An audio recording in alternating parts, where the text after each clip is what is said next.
नमस्कार, पहाड़ प्राइम देख रहे हैं आप। मैं हूं आपके साथ जयप्रकाश तोमर। जब हम स्कूल में पढ़ते थे तो मुझे आज भी याद आता है, एक भाषण प्रतियोगिता का आयोजन करवाया गया था एसबीआई बैंक की तरफ से। मैं उस समय शायद 11वीं या 12वीं में पढ़ता हूँगा, +1 या +2 में। तो विषय था, भाषण प्रतियोगिता का आयोजन किया गया था, विषय था देश की उन्नति में बैंकों का योगदान। तो उसमें मैंने भाग लिया था और मैं उसमें फर्स्ट आया था। तो 300 रुपये मुझे उसमें फर्स्ट प्राइज़ मिला था। तो आज हमारे साथ बैंक से ही जुड़े हुए मैनेजर धीरज सर हमारे साथ मौजूद है। पूरा नाम धीरज चौहान। इनसे ही परिचय जानेंगे, समझेंगे ये कि बैंक किस तरीके से आम जनता के लिए होते हैं और कैसे जो है इसके सहयोग से आप जो है आत्मनिर्भर बन सकते हैं, और बैंकों की जो योजनाएं हैं वो कैसे आम जनता तक पहुँचें। कई सवाल जो है हमारे मन में थे, जो साधारण शब्दों में हमें लगा कि धीरज सर से पूछने चाहिए। हिमाचल प्रदेश राज्य सहकारी बैंक, जिसका जो है हेडक्वार्टर शिमला में है, और रोहनाट ब्रांच में धीरज सर मैनेजर हैं।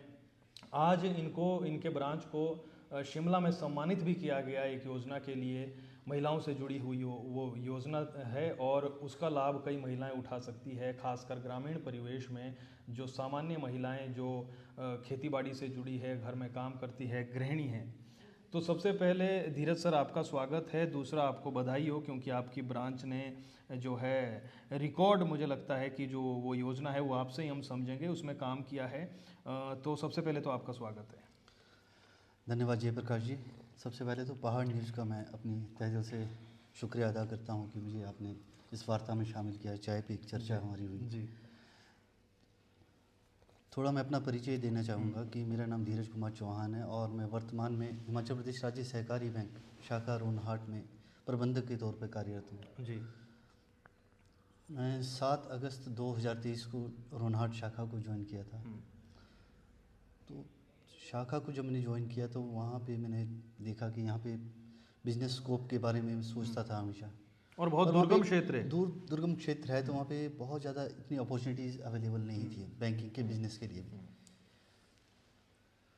परंतु हमारे बैंक के एक प्रबंध निदेशक हैं, उनके एक विज़न है।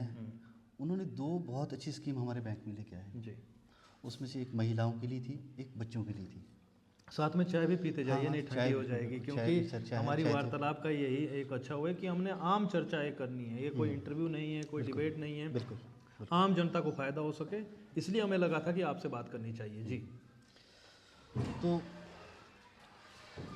पहली जो स्कीम हमारे बैंक ने जो लाई थी वो थी महिलाओं के लिए थी। महिलाओं को बैंकिंग प्रणाली से जोड़ने के लिए थी। एक शायद आपको पता होगा, एक सिबिल एक चीज़ होती है जी, बैंकिंग बैंक सेक्टर में जी में। महत्वपूर्ण सिबिल एक स्कोर होता है किसी की भी क्रेडिट हिस्ट्री को जानने के लिए। हम्म। लेकिन हिस्ट्री क्रिएट करने के लिए पहले हिस्ट्री बनानी होती है। अब गांव में महिलाएं, उनकी कोई हिस्ट्री कभी बन ही नहीं सकती थी क्योंकि nobody cares about them.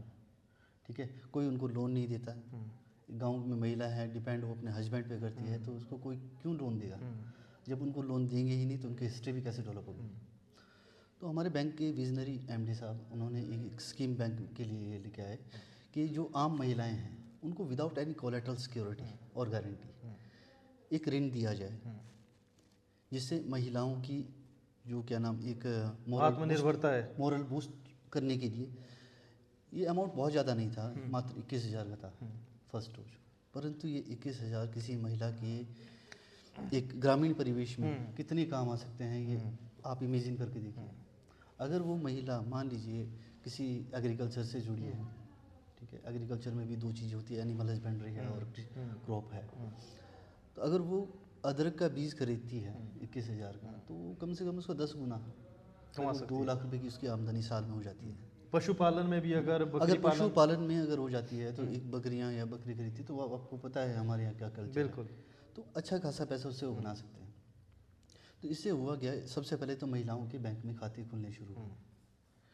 Secondly, उनकी जो हमेशा इस स्कीम का पहले मैं आपको जी, नाम चाय बताना भी चाहूँगा। ये सशक्त महिला ऋण है और ये महिला के सम्मान के लिए है। शुरू किया गया है। अब महिला का सम्मान कैसे, देखिए, जो महिला गांव में अपने घरों में हमेशा से चूल्हा चौका ही करती रही है, उनको कभी सम्मान, मतलब वो डोमेस्टिक कार्य सारे करती हैं, फिर भी सम्मान नहीं मिल पाता, क्योंकि फाइनेंशियली शायद वो परिवार को कुछ दे नहीं पा रही है। तो अब इस स्कीम से क्या हुआ कि उनके हस्बैंड की भी गारंटी के बिना उनको 21,000 रुपये एक ऋण मिला। अगर वो महिलाएं उससे कोई भी चीज़, चाहे वो एग्रीकल्चर में करे, चाहे वो एनिमल हस्बेंड्री में करे, कोई भी कार्य करके घर में 2 पैसे जुटाती है, तो उसकी इज्जत खुद, वहाँ पे उसका सम्मान बढ़ेगा। और यही हुआ भी। आज हमारी शाखा में लगभग 650 से ज़्यादा महिलाएं इस ऋण का लाभ उठा चुकी हैं। ओके। और फॉर्चुनेटली हम टॉपर हैं अभी हिमाचल में, पूरे हिमाचल में। हाँ, दुर्गम इसी के क्षेत्र में लिए रहते सम्मान हुए। मिला? जी, इसी के लिए हाँ, सम्मानित किया सशक्त गया? महिला ऋण के लिए ही हमारी ब्रांच को सम्मानित आज किया गया। और मैं आभारी हूँ अपने एमडी साहब का। एक्सपार्क हमारा फंक्शन होता है एनुअल बेसिस पे, सभी ब्रांचेज में जो परफॉर्म करते हैं उनको वहाँ बुलाया जाता है। मेरे कुछ स्वास्थ्य ठीक ना होने के कारण मैं उस समारोह में शामिल नहीं हो पाया, तो मेरे बदले मेरा पुरस्कार मेरे जिला प्रबंधक महोदय ने ग्रहण किया। बल्कि उनका फ़ोन आया था, तो मुझे उन्होंने डिस्ट्रिक्ट ऑफिस बुलाया है जी, ये सम्मान मुझे हैंड ओवर करने के लिए। तो धीरज सर, एक चीज़ और हम समझना चाहेंगे, आप चाय भी पिए वरना ठंडी हो जाएगी। एक चीज़ मैं और समझना चाहूँगा, क्योंकि हमारी जब अभी ऑफ कैमरा बात हो रही थी तो आपने कहा था थोड़ा सा इसी लोन के तहत आगे आप थोड़ी जानकारी दें कि 21,000 है, सिविल अच्छा रहेगा, वापस कर दिया सब कुछ बढ़िया तरीके से, तो अगली बार 51,000 है और 1 लाख तक की राशि जाती है।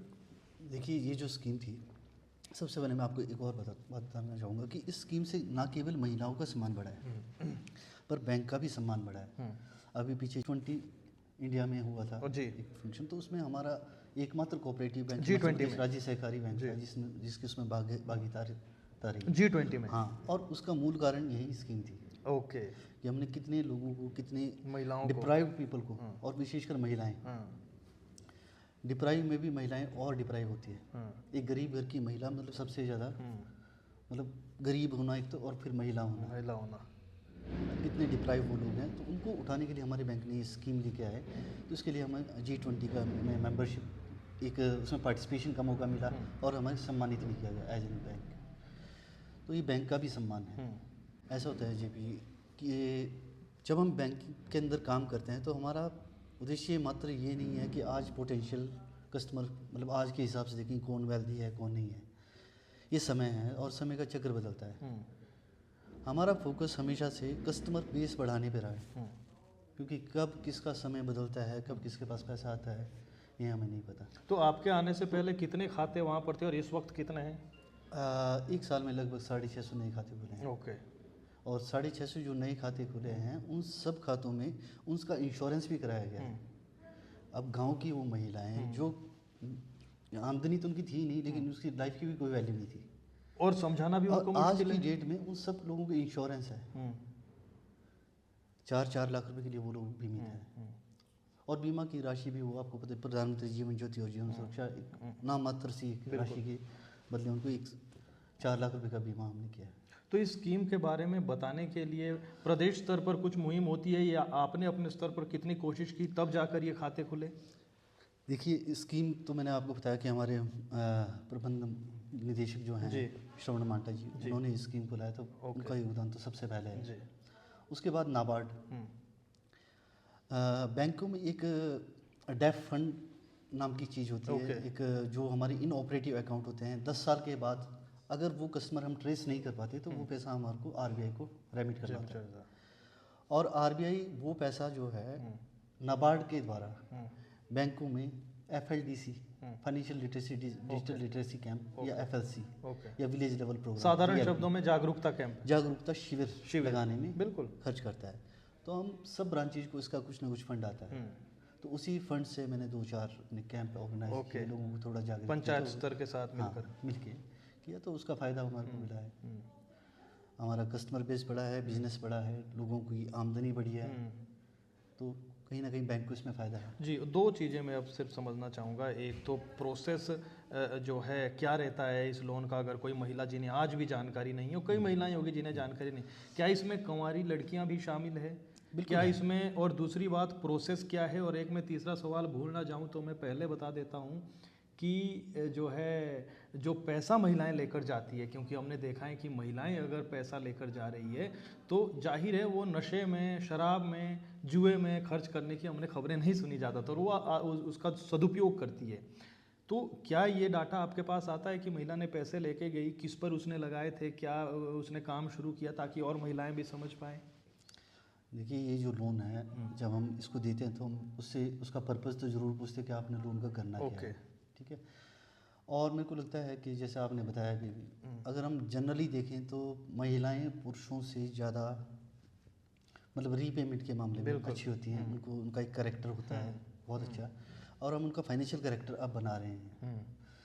तो महिलाएं एक तो डिफ़ॉल्ट रिस्क बहुत कम है उसमें महिलाओं को जब हम रेंट देते हैं, क्योंकि वो मिसयूज़ नहीं होगा और पर्पजफुली जो लोन यूज होता है उसका रिटर्न ज़रूर आता है। तो बहुत सी महिलाएं हैं ऐसे जिन्होंने अपना इसको एग्रीकल्चर में यूज किया। कई महिलाओं की पारिवारिक समस्याएं थी, ओके, शायद उन्होंने उस पैसे का वहाँ पे भी जब ज़रूरत थी तो वहाँ पर कभी जो है कईयों के मकान गाँव में कुछ है, बहुत सारी चीज़ें हैं। वैसे ये एग्रीकल्चर पर्पज़ के लिए ही हमने लोन दिया था। ओके, मैक्सिमम प्रोसेस अब बता दीजिए थोड़ा सा। प्रोसेस इसका बहुत ही साधारण है। एक महिला जिसका हमारे कोऑपरेटिव बैंक में खाता हो, उस परिवार से एक और बंदे का हमारे कोऑपरेटिव बैंक की किसी भी शाखा में खाता होना चाहिए, तो वो एलिजिबल है, बशर्ते उसका पिछला कोई सिबिल रिकॉर्ड बहुत ख़राब ना हो। ओके, अगर उसका पिछला सिबिल रिकॉर्ड बिल्कुल ठीक है, महिलाओं का सिबिल वैसे ज़्यादातर होता ही नहीं है गाँव के क्षेत्र में, शहरों में तो होता होगा। तो उसको हम सिर्फ एक आधार कार्ड और एक फ़ोटोग्राफ, 2 डॉक्यूमेंट, और उसका हिमाचली हम वेरिफिकेशन हम अपने आधार पे कर लेते हैं। वैसे हिमाचली बोनाफाइड सर्टिफिकेट है तो ठीक है, अदरवाइज हम उसका वेरिफिकेशन कर लेते हैं। तो इन 2 डॉक्यूमेंट के साथ महिला ने बैंक में आना है, और कुछ भी उसको ज़रूरत नहीं है, किसी को साथ लाने की ज़रूरत नहीं है, कोई हस्बैंड की अप्रोच नहीं है, किसी की अप्रोच करने की ज़रूरत नहीं है। सामान्य महिला के लिए अवेलेबल है। 21,000 लेकर जाएगी। हाँ, इसमें अकाउंट खुलने के 6 महीने के बाद ही लोन दिया जाता है। मिलता है, ठीक है, जिनका अकाउंट है। और जो है लड़कियों के लिए भी है, आपने भी लड़कियों के लिए भी है, ये 18 साल से और 60 साल, ओके, दोनों इसमें के बीच एज जो है ना, और मतलब 5 साल इसमें रीपेमेंट का रहता है जी। तो इसमें फिर ये है कि अगर कोई गुड पेमेंट है, रीपेमेंट वाला है, तो हम उसको सेकंड डोज 1 साल के बाद दे सकते हैं। सेकंड डोज 51,000 है, ओके, और थर्ड डोज 1 लाख है। ओके, तो इससे तो कोई बड़ा से बड़ा व्यवसाय भी स्टार्ट कर सकते हैं। दूसरी योजना बच्चों की थी, सपनों का संचय, एक हमारी स्कीम है, बहुत अच्छी स्कीम है। ओके, क्योंकि और इसको हमने FLDCs में बहुत ज़्यादा इसको हमने प्रोपोगेट किया, और इसके कारण हमारे पास आज बहुत सारे खाते हैं सपनों का संचय। सिलाई से आगे रोनाट एक छोटी सी ब्रांच है, वहाँ पे हाईएस्ट अकाउंट हमारे स्टूडेंट्स के खुले थे, ओके, सिरमौर में। ओके, तो हमने इसको कहीं ना कहीं इसका एडवर्टाइज इसको किया ही। बिल्कुल। ये स्कीम बहुत सिंपल है। आपका कोई भी बच्चा जो 0 साल से 18 साल, ठीक है, वो इसमें एलिजिबल है पार्टिसिपेट करने के। ओके, बच्चे का एक सेविंग अकाउंट सपनों का संचय कैटेगरी में खोला जाता है। ओके, साल भर में आपको उसमें कम से कम 5,000 रुपये जमा कराने हैं। ठीक है, 1 साल में? 1 साल में कम से कम 5,000 कराने हैं, अधिक आपकी इच्छा है, और आपकी मतलब जितना आप कर सकते हैं वो सेव ही हो रहा है, वो आपका सेव हो रहा है। 1 साल के बाद जब उस बच्चे का जन्म दिवस आएगा, तो उस समय वो सेविंग का पैसा FD में कन्वर्ट हो जाएगा ऑटोमेटिक, और वो कंपाउंडिंग इंटरेस्ट का उसमें आपको फैक्टर मिलना स्टार्ट हो जाएगा। हर साल ऐसे ही ये पैसा बढ़ता जाएगा। जब आपका बच्चा 18 साल का होगा, तो उसका 18वां जन्मदिन होगा। 18 साल के बाद अक्सर बच्चे या तो हायर एजुकेशन के लिए बाहर जाते हैं, या किसी न किसी व्यवसाय की ओर मुड़ जाते हैं, तो उस समय उनको पैसों की आवश्यकता होती है। तो जितना भी पैसा आप बच्चों का हमारे बैंक में जमा करते हैं, मान लीजिए 2 लाख रुपए आप 18 साल में जमा करते हैं, ठीक है, तो उसका 5 गुना मतलब 10 लाख रुपए का उसको रेंट, उसकी हायर एजुकेशन या किसी व्यवसाय को शुरू करने की। तो इसको बीच में और इसमें आपको फ़ायदा एक और ये है कि इसमें जो रेट ऑफ इंटरेस्ट है वो 1% कम होगा, जो भी इस समय चल रहा है जी। जैसे एजुकेशन का 10% है तो 9% लगेगा जो इस स्कीम के अभी लाभार्थी हैं। ओके, और बीच में अगर किसी को ज़रूरत पड़े तो वो क्या उसको हाँ, इस स्कीम से वो निकाल सकते हैं पैसा। बिल्कुल, वो निकाल सकते हैं पैसा, फिर स्कीम वैलिड नहीं रहेगी। ठीक है।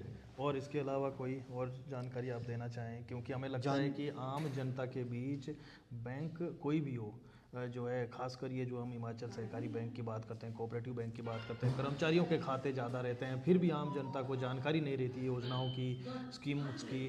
तो जो है क्या आपको लगता है कि एक प्रचार माध्यम जो है होना चाहिए? बिल्कुल जी, ये देखिए प्रचार 2-3 चीज़ों का बहुत ज़रूरी है। एक चीज़ पे तो गवर्नमेंट भी काम कर रही है, अभी जो साइबर फ्रॉड्स वगैरह हो जी रहे हैं, बिल्कुल, ये बहुत ज़्यादा इसके इम्पोर्टेंट ऊपर है। प्रचार होना बहुत ज़्यादा ज़रूरी है, क्योंकि आजकल ये एक डिजिटल अरेस्ट हो। डिजिटल जो जब से डिजिटलाइजेशन हुआ है तब से रिस्क बहुत बढ़ गया है, बिल्कुल। क्योंकि हम लोग लिटरली हम लिटरेट नहीं हैं, मतलब डिजिटल लिटरेट नहीं है। बिल्कुल। हम लिटरेट हैं, हाँ, डिजिटल लिटरेट लिटरेट नहीं नहीं है। है। अब डिजिटल लिटरेसी को बढ़ाने के लिए FLDCs हम कंडक्ट करते हैं, बिल्कुल। फाइनेंशियल लिटरेसी कैंप होते हैं, और अन्य डिजिटल स्तर लिटरेसी पे भी कैंप होने होते हैं, नेशनल चाहिए। स्तर पे करते हैं, और इस पे वार्ता भी होनी चाहिए। मान लीजिए आपके पास बैलेंस नहीं है और आपको मैसेज नहीं आ रहा, आपके अकाउंट में फ्रॉड आया तो आपको मैसेज आएगा नहीं, आपको पता ही नहीं चल पाएगा। तो उस सिम को एक्टिवेट रखना बहुत ज़्यादा ज़रूरी है, जो आपने बैंक में रजिस्टर करें। बिल्कुल। क्योंकि हमारे से हम अक्सर लोग शिकायतें करते हैं, यार मेरे को मैसेज नहीं आ रहा। मैसेज ना आने के बहुत सारे कारण होते हैं, या तो रिचार्ज ही नहीं करा उसने, है ना, या उसका मैसेज बॉक्स इतना भर गया हो तो उसको मैसेज आ ही नहीं रहे। तो सबसे पहले ये छोटी छोटी सावधानियाँ ये हमारे को कस्टमर बरतनी चाहिए। और अभी तो हाल फिलहाल में अभी कॉल कर रहे हैं, 1-2 दिन से हम देख रहे हैं कि कॉल कर रहे हैं, तो उसमें बाकायदा बता रहे हैं कि बैंक से कोई मैनेजर, कोई अदालत से जज, कोई पुलिस वाले आपको कॉल करें, वीडियो कॉल करें, तो वो उससे आपने बचना होगा। बिल्कुल बिल्कुल। खैर धीरज सर, बहुत धन्यवाद आपका, इतनी महत्वपूर्ण जानकारी भी आपने साझा की, और आप ईमानदारी से अपने काम को कर रहे हैं, एक सेवा भाव से काम कर रहे हैं, और आपको सम्मान, आपकी ब्रांच को सम्मान मिला, सम्मानित किया गया, इसके लिए भी आपको बहुत बधाई, और आने वाले समय के लिए शुभकामनाएं। बहुत बहुत धन्यवाद। धन्यवाद सर।